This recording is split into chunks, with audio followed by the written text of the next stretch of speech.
Bonjour les amis, aujourd'hui on va faire une recette de pédonone, une recette de beignet traditionnel du sud de la France, c'est un vrai délice les amis. Donc la première étape c'est de peser notre pâte à choux, on va commencer par peser la fleur d'oranger, on va y ajouter l'eau, le lait, donc c'est un beignet à la fleur d'oranger, donc c'est pour ça que c'est parfumé à la fleur d'oranger. On va y ajouter ensuite le beurre, on va mettre le sucre et enfin le sel. Et vous allez mettre le tout à bouillir. Moi j'ai déjà pesé tout ça dans mon bol de batteur, comme ça m'évitera de faire de la manutention inutile. Ensuite dans un cul de poule vous allez pouvoir peser votre farine. Dans un petit pot, vous allez pouvoir casser vos œufs sans mettre de coquille, bien sûr.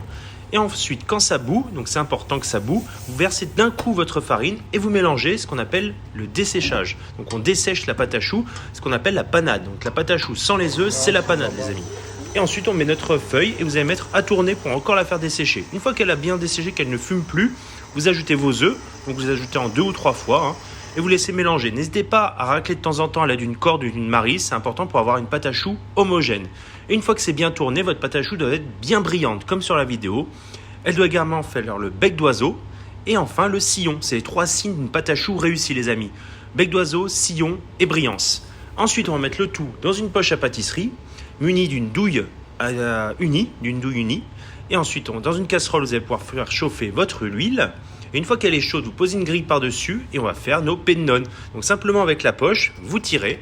Voilà, comme sur la vidéo, il y a juste à regarder. Ça tombe tout seul et ça fait directement vos petits beignets. C'est des mini beignets, des petits pets, des petits proutes. Voilà, c'est beau, j'adore cette partie de la vidéo. Vous mélangez bien de temps en temps.